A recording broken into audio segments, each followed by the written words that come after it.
In the 1600s, New York was not New York yet. It was New Amsterdam, a small Dutch port town at the tip of Manhattan. Around the mid-century, the streets were still narrow and the shoreline was close. By about 1660, there were roughly 1,500 residents and around 300 houses packed tight near the water. I've used modern AI tools to rebuild these old places, so we can move through them like a real walk. Let's explore New York of the 1600s, stop by stop, like a guided tour through time. Our first stop is the fort, built to control trade and protect the settlement. This was the center of the town's power. Soldiers drilled here, orders were posted here, trade flowed through here. If you were new to Manhattan, the fort was the first hard sign that this place was claimed, guarded, and growing. Picture rough timber buildings nearby, smoke from cooking fires, and the sound of work everywhere. The fort is also where the town's church life took root, with services held inside its defenses. If you want the shortest summary of New Amsterdam, it's this: trade first, safety second, comfort last. Just outside the fort, there was open ground used for gatherings, drills, and markets. Later generations would turn this area into a formal park. But in the 16th century, it functioned more like a busy front yard for the fort. People came here to sell goods, hear news, and watch soldiers move in formation. This is where the town feels most alive. Crowded, practical, and loud. You can almost hear the mix of languages and accents, because New Amsterdam was a port town, and port towns are never quiet. Now we step to the waterfront, where the town breathes. The harbor is the front door. Boats come in with cargo. Small rivercraft move constantly. This is not a sightseeing spot in the modern sense. It is the working edge of town.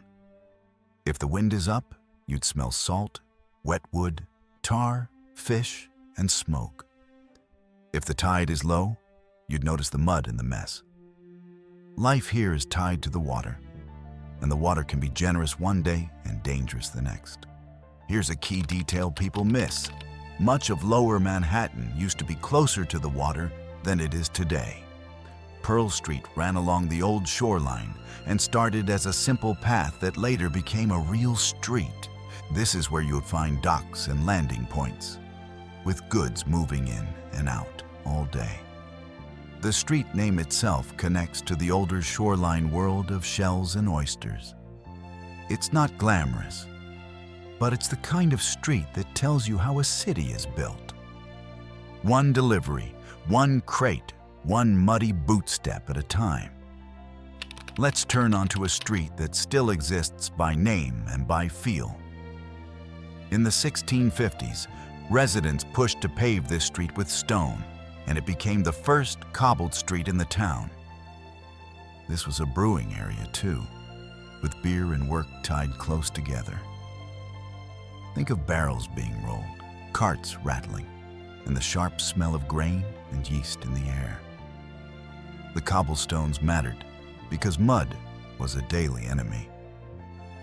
When you pave a street, you're saying, "We're not leaving, we're investing." Hear that underfoot? That sound is confidence. A paved street is a promise that the town plans to stay. This is one of the most surprising sights in old New Amsterdam. Broad Street was once a canal. It ran down what is now Broad Street, linking the town to the water like a thin vein. Homes and shops crowded close to the canal edge. Small boats could move goods. It also came with smells, waste, and problems, because canals in a tight town do not stay clean for long. Still, it shows the Dutch imprint clearly. They brought the logic of canals with them, even on a new island. If you ever wondered why this street feels strangely wide today, It's because it once had water in the middle. Here you go. We reach the civic core. In the 1640s, a city tavern stood near Pearl Street and Coenties Slip. And later, it was converted into the first official city hall, known as the Stadhuis. That means meetings happened here, but so did drinking. Notices were read, disputes were settled. Traders argued about prices. If you wanted to understand the town's rules, you listened here. And here's a fun truth about early cities. Power rarely lives in perfect buildings. It lives wherever people gather, speak, and decide. Now you're at the place most viewers are waiting for. Wall Street. In the 16th century, this was not money yet. This was defense. A wooden wall and fence line marked the northern edge of the settlement, built as protection and as a boundary.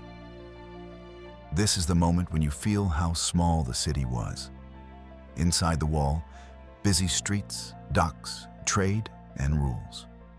Beyond the wall, open land, farms, woods, and real uncertainty. Right here is where New Amsterdam ended.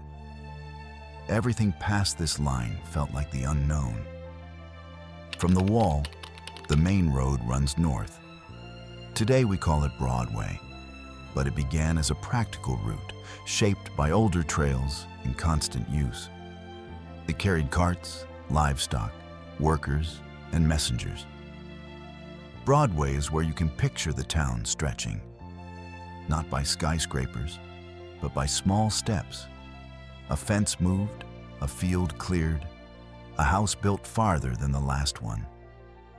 If Wall Street is the line of fear, Broadway is the line of ambition. To understand daily life, you need water. Collect Pond was a major freshwater source in early Manhattan for a long time. In the 1600s, this area was not a dense city. It is a landscape feature people depend on. Think of people carrying water, washing, fishing, and gathering near the pond's edge.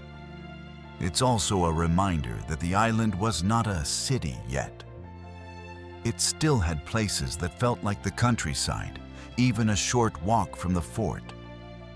Cities rise fast, but they always start with the basics: fresh water, safe ground, and a way to eat.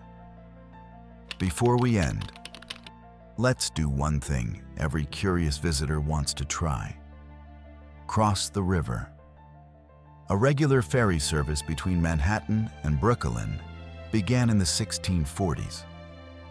Breuckelen is small, quiet, and more rural than the busy port across the water. This crossing matters because it shows New York was never just one shoreline. Take one last look back at the fort. From here, the whole city feels like something you could walk across in an afternoon. Next time you're in Lower Manhattan, pause for a second. The ground under your feet has been busy for centuries. If you want the next tour, tell me your favorite city in the comments and subscribe for more amazing videos like this.